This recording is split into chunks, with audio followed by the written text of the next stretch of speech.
Good morning +1 class बेटा unit 2 को continue करते हैं। और आज का जो टॉपिक है आपका वो क्या है, क्वांटम मैकेनिकल मॉडल जो है कि कौन सी क्या ज़रूरत पड़ी जो क्वांटम मैकेनिकल मॉडल की जो डिस्कवरी करनी पड़ी। तो आज का जो टॉपिक है वो आपके पास आता है कि towards quantum mechanical model of atom, मतलब कि हम क्वांटम मैकेनिकल मॉडल की तरफ चल रहे हैं। अब स्टार्ट हो रहा है यहाँ से क्वांटम मैकेनिकल मॉडल, ये आज हम स्टडी करते हैं। और इसके अंदर आज हम क्या करेंगे, डी ब्रोगली रिलेशन करेंगे और हाइजेनबर्ग अनसर्टेनिटी प्रिंसिपल करेंगे। तो इसमें आपके पास दो ही थे कि दो डेवलपमेंट थी जिसके कारण क्या है क्वांटम मैकेनिकल मॉडल का नाम दिया गया। और कौन कौन सी डेवलपमेंट थी वो थी, एक तो ड्यूअल नेचर। ड्यूअल नेचर का मतलब मैंने आपको पहले भी बता रखा है, क्या होता है कि कोई भी मैटर है वो पार्टिकल नेचर भी है और उसका वेव नेचर भी है, तो उसको हम बोलते हैं ड्यूअल नेचर। और दूसरा उसने क्या बताया, हाइजेनबर्ग अनसर्टेनिटी प्रिंसिपल। आज जो है हम ये दो चीज़ें स्टडी करेंगे कि ड्यूअल नेचर और हाइजेनबर्ग अनसर्टेनिटी प्रिंसिपल जो है वो क्या था, क्या आया उसमें, क्या हमने स्टडी किया। तो ड्यूअल नेचर को करने के लिए आपके पास एक डी ब्रोगली इक्वेशन आई, डी ब्रोगली इक्वेशन। और वो डी ब्रोगली इक्वेशन में आपको क्या बताया गया कि न्यूटन ने जैसे इसको थोड़ा सा बताया था, न्यूटन के बाद जो डी ब्रोगली था ना, ल्यूइस डी ब्रोगली, उसने इसको आगे फाइंड आउट किया। तो उसने क्या बताया कि जो आपके पास है मटेरियल है, just like photon, proton, neutron, electron, atom, molecule, या कोई भी क्रिकेट बॉल है, कोई भी स्टोन है, कोई भी पीस है, वो क्या होते हैं, दोनों के दोनों नेचर होते हैं। उसका वेव नेचर भी होता है और उसका पार्टिकल नेचर भी होता है। ये लुइस डी ब्रोगली ने ये बताया था।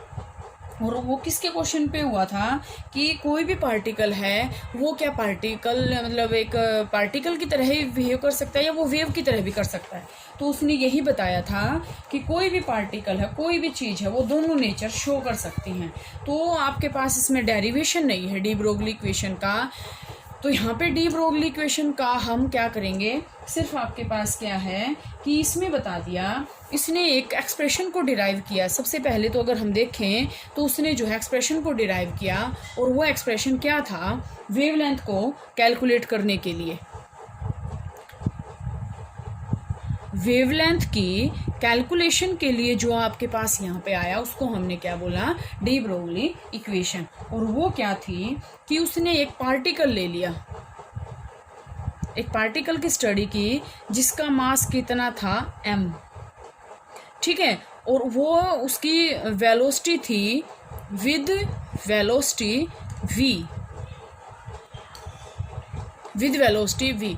तो इसके अकॉर्डिंग आपके पास वेवलेंथ क्या आई, h/mv। इसका डेरिवेशन अगर हम इसको थोड़ा सा और वैल्यूज वगैरह पुट करेंगे तो यहाँ से आपके पास क्या आएगा, lambda is equal to h/mv को, ऐसे आपके में है नहीं, ये हमें नहीं करना, लेकिन हम जब इसको मैनिपुलेशन करेंगे तो यहाँ से आपके पास आएगा 2me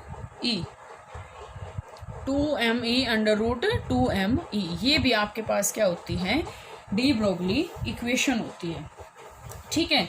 डी ब्रोगली इक्वेशन है। इसने बता दिया कि जैसे इसने एक और रिलेशनशिप है बेटा, इसमें रिलेशनशिप का मतलब क्या है कि उसने वेरीफाई किया कि जो भी पार्टिकल हैं, इलेक्ट्रॉन, प्रोटॉन, न्यूट्रॉन, कि वो वेव नेचर भी कैरी करते हैं और पार्टिकल नेचर भी दोनों का होता है। तो उसने सबसे पहले क्या किया, वेव्स को जो है कैरेक्टरिस्टिक्स किया डेविसन जर्मर के द्वारा, ठीक है। एक्सपेरिमेंटल प्रूफ किया गया इसका डेविसन जर्मर के द्वारा 1927 में। तो उसने क्या किया कि इलेक्ट्रॉन्स जो है ना वेव कैरेक्टर्स होता है। इसका मतलब क्या है कि वो जब एक्सरे रखा उसने, तो उसने डिफ्रैक्शन पैटर्न देखा। जब उसने एक्सरेज के थ्रू उसको जो है स्टडी किया तो उसने डिफ्रैक्शन देखा, तो उसने क्या कह दिया कि ये जो है वेव नेचर इसका होता है। और पार्टिकल नेचर कैसे किया कि पार्टिकल नेचर जब उसने किया तो जिंक सल्फाइड की स्क्रीन ली, ZNS, ये आपको वैसे मैं सिर्फ थ्योरेटिकली बता रही हूँ, कोई इतना इम्पोर्टेंट नहीं है कि आपको प्रूव करके बताना पड़ेगा कि हाँ ये होता है या नहीं। ZNS की स्क्रीन ली और उसने जब यहाँ से उसको स्ट्राइक किया, इलेक्ट्रॉन को जब उसने स्ट्राइक किया ZNS की स्क्रीन पर, तो उसने एक स्पॉट ऑफ लाइट देखा, स्पॉट ऑफ लाइट देखा। तो इसका मतलब क्या है कि जो अगर लोकलाइज्ड है तो स्ट्राइकिंग इलेक्ट्रॉन जो यहाँ पे इसके टकराया था, वो स्ट्राइकिंग इलेक्ट्रॉन क्या है, लोकलाइज्ड है और वो वेव की तरह नहीं फैला। अब ध्यान से देखो बेटा, उसने वेव नेचर और जो है, अगर उसने डिफ्रैक्शन पैटर्न देख लिया, डिफ्रैक्शन कब होता है, मतलब डिफरेंट लाइंस में कन्वर्ट होना, और उसने एक स्पॉट देख लिया। अब कोई भी, जैसे यहाँ से कोई वेव्स चली आ रही है, कोई भी पार्टिकल इलेक्ट्रॉन चला रहा है, हमने ये मान लिया, अगर वो यूँ डिफ्रैक्शन शो कर रहा है ये वाला, तो इसका मतलब ये क्या है, वेव नेचर है। और अगर वो एक हल्का सा स्पॉट शो कर रहा है तो इसका मतलब उसका पार्टिकल नेचर है। ठीक है, यहाँ से आपके पास क्या आएगा कि दोनों पैटर्न शो करता है, वो पार्टिकल नेचर भी और वेव नेचर भी। ठीक है, तो यहाँ से आपके पास ये क्लियर है। इसके बाद आपके पास जो नेक्स्ट टॉपिक आता है बेटा, वो आता है Heisenberg uncertainty principle. Heisenberg uncertainty principle, ठीक है, Heisenberg uncertainty principle. Heisenberg uncertainty principle में देखो बेटा क्या बताया था उसने।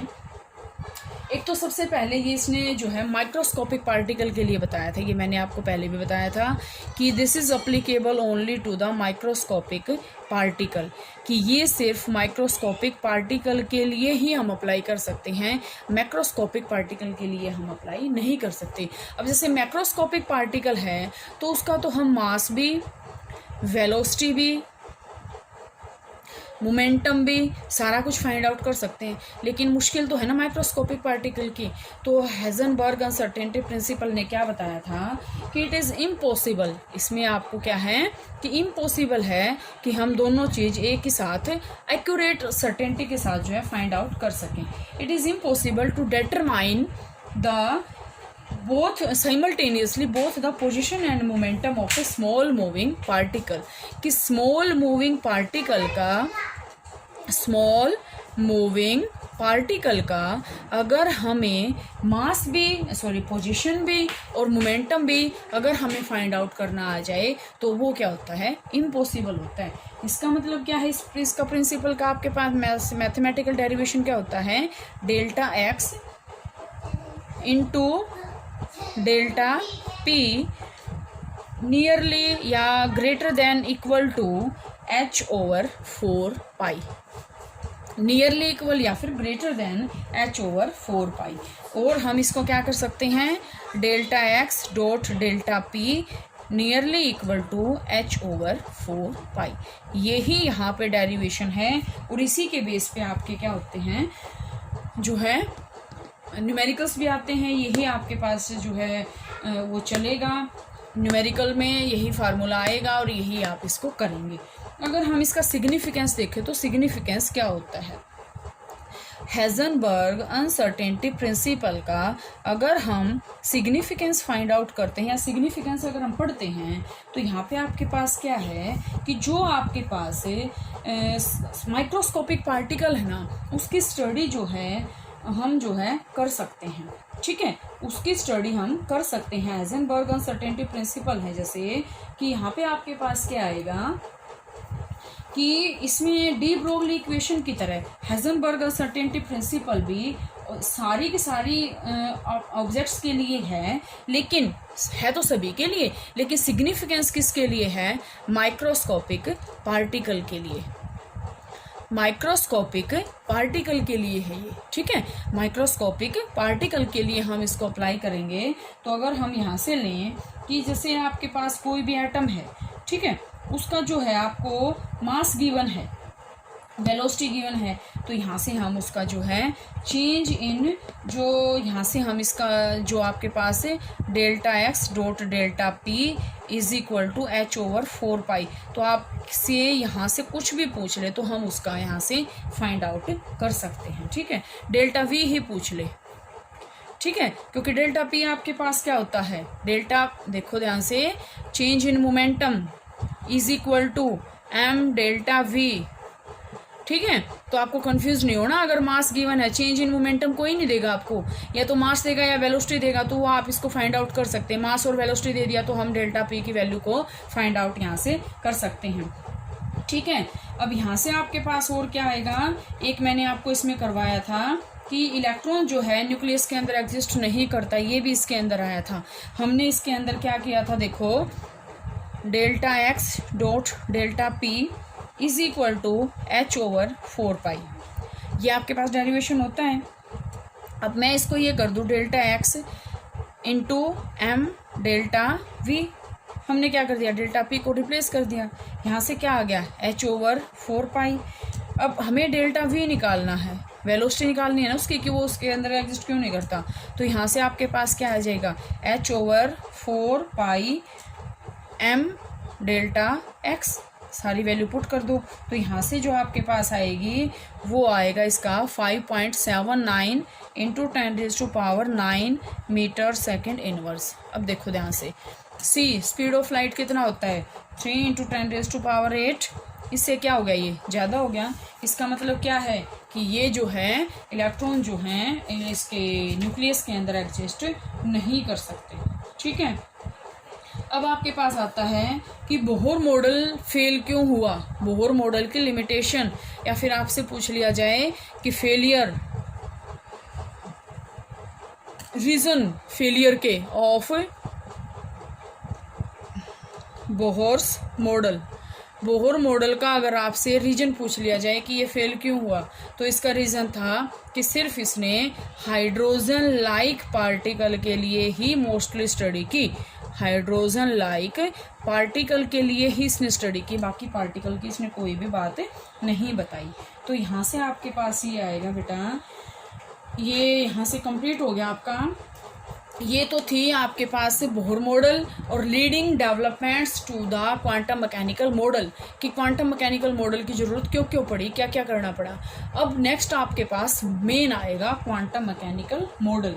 वो आपके पास क्या आएगा, स्क्रोडिंजर वेव इक्वेशन आएगी। स्क्रोडिंजर वेव इक्वेशन आपके पास देखो, क्वांटम मैकेनिकल मॉडल को अगर हम थोड़ा सा करते हैं, quantum mechanical model, quantum mechanical model आपके पास क्या होता है। क्वांटम मैकेनिकल मॉडल में सबसे पहले तो एक स्क्रोडिंजर वेव इक्वेशन आएगी।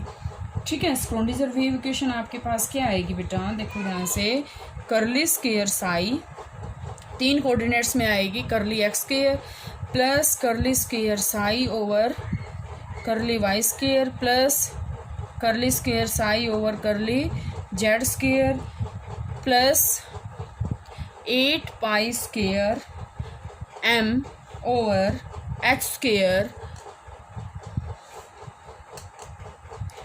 यहाँ से h over h pi square m over h square e minus v psi is equal to 0। तो आपके पास जो है ये आएगा। ठीक है, तो वहाँ से आपके पास इसको हम कर सकते हैं। यहाँ से आपके पास ये क्या होता है, वेव फंक्शन होता है, वेव फंक्शन होता है ये। ठीक है, या फिर हम इसको क्या बोलते हैं, आइगन फंक्शन, आइगन फंक्शन। ठीक है, और ये डेल्टा, ये क्या है, डेल्टा हम क्या करते हैं, चेंज के लिए हम यूज़ करते हैं। जैसे हम डेल्टा यूज़ करते हैं ना, तो ये आपके पास क्या है, कर्ली स्क्वायर साई। ठीक है, तो यहाँ से हम क्या करेंगे, ठीक है, तो हम इसमें आपके पास और क्वांटम मैकेनिकल मॉडल के जो हैं वो इसके टॉपिक जो है नेक्स्ट वो कल करेंगे। यहाँ तक आप इसको कर लेना।